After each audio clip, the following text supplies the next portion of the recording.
I think I am going to go away soon, Randy. There does not seem to be any point in arguing anymore. Arguing?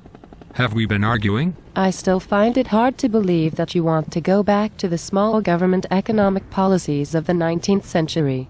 Food had human body parts in it back then. Maybe eating human body parts is not so bad. Of course you would say that. Why? Because you are a zombie. I am not a zombie. I have a mild case of indigestion. Sometimes I think you are not aware of what Republican economic theorists must actually believe. Do you agree that unemployment is always voluntary? Do you agree that all human beings are perfectly rational? Yes. I have a very good understanding of human beings, because I am one of them, and not a zombie. Based on my experiences as a human being, all human beings are cold-hearted flesh-eating machines. They pursue their self-interest with perfect efficiency, and they never make any predictable mistakes. That is absurd. Human beings make predictable errors all the time. You do not really disagree with me. You only think you do. All people, including you, are perfectly rational, so all people must agree with the Republican Party's economic theorists, like Nobel Prize winner Robert Lucas. To be a human being is to agree with Robert Lucas. That is a mathematical truth. If everyone is so rational, then why is it impossible for government officials to be rational too?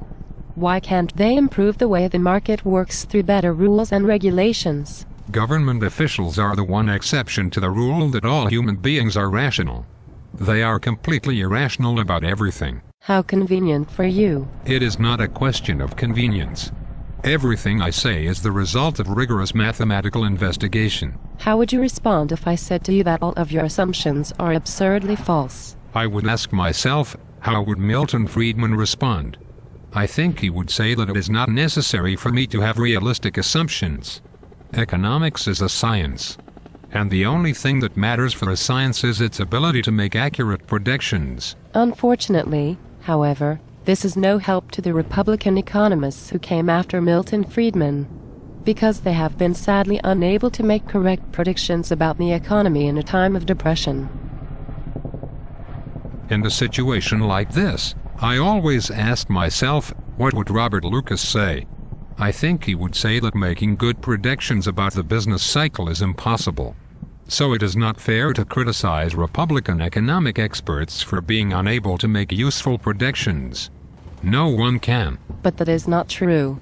Some economists have made useful and correct predictions about the economy in a time of depression. Who? Economists who have read John Maynard Keynes or Charles Kindleberger. Let me put it this way. Imagine that I developed a beautiful new theory of astronomy, one that is unable to predict the movement of the planets. Now imagine that my theory also proves it is impossible for anyone to predict how planets move. In that case, it would be unfair to criticize my theory for its inability to make useful predictions, even if other theories are able to do so. That makes no sense. Everything I am saying is common sense, just like Gary Becker said. Economics is nothing more than common sense made a little more formal. Okay. I think I understand. On the one hand, it is okay that your assumptions are unrealistic, because the only thing that matters is prediction. And on the other hand, it is okay that you cannot predict anything, because prediction is impossible. Exactly. That sounds consistent. Thank you. I was being sarcastic again. Sorry. I have trouble understanding sarcasm. What is the advantage of Republican economic models if they are both unrealistic and unable to make useful predictions? The advantage of Republican economic models is that they are able to predict everything. In retrospect. Retrospective prediction. Does that mean that you can predict anything that has already happened? Yes. I may not be able to predict the future, but I can prove with mathematical precision why everything that has happened had to happen. This is especially important because it proves that human suffering is necessary. Really? Yes. We live in a tragic and unforgiving universe. The important thing is to accept that any world governed by Republican economic policies is the best of all possible worlds. As every serious person understands, it is impossible to improve on the small government economic policies of the 19th century. Suffering is unavoidable, even if it appears that it is being avoided in Sweden. That does not make any sense. I will tell you what does not make sense. The writings of Paul Krugman and Joseph Stiglitz. The models they use make better predictions than the models you use. They have no expertise on business cycles. They make good predictions. Their mathematics are inadequately rigorous. They make good predictions. Why does anything else matter? Every serious thinker understands that economics should not be constrained by reality. It should dream of a wondrous world full of beautiful mathematics. What is the point of describing a non-existent world? Think of economics as a kind of engineering. You know what professional engineers always say. The test of a bridge is not whether it stays up, but whether the underlying math is beautiful. That is not what engineers say. Really? Are you at least open to the possibility that Keynes and his followers might have been right? Perhaps human beings are not perfectly rational. Perhaps we live in a world of deep uncertainty, and we are driven not only by reason but by animal spirits, like greed and fear. That does not sound like the world I know. In my experience, the only rational approach to the economy is to accept that booms and busts are the inevitable result of sunspots. Did you say sunspots? Eruptions on the face of the sun? Sorry. That was a slip of the tongue. I meant to say that the only rational approach to the economy is to accept that booms and busts are the inevitable result of mysterious and invisible changes in technology. That is completely different. I think I finally understand the basis for your economic ideas. Great. You do not care if your assumptions are unrealistic. Right. You do not care if your models are unable to make accurate predictions. Correct. All you care about is whether the mathematics in your models is rigorous. Exactly. In the end, that is all that really matters. Okay. But are you aware that actual mathematicians view the mathematics used in economics as an unrigorous joke? That is not fair. Republican economists are very intelligent. I am sure their predictions will start to come true very soon. Then we will be vindicated on all counts. Randy, you are a true zombie. Nothing can kill your ideas, no matter how bad they are.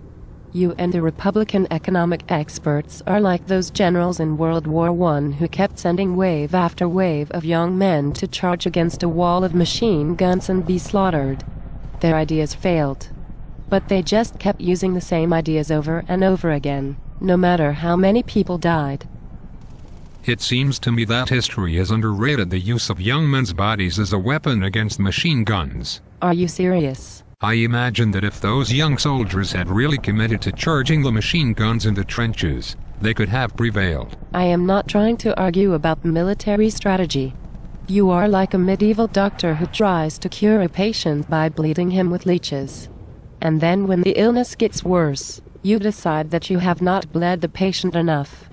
So you keep bleeding him until he dies. That sounds like a reasonable strategy to me. But the patient died. It was probably a result of inadequate bleeding.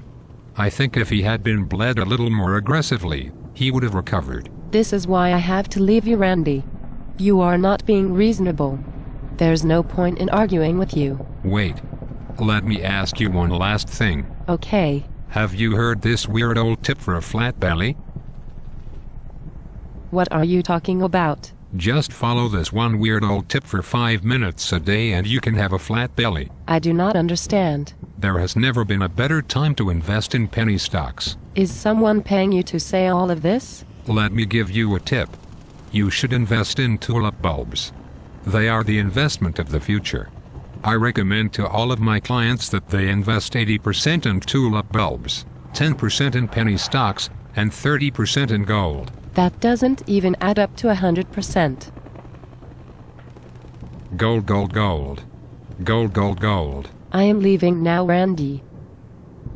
I guess this is the way democracy ends.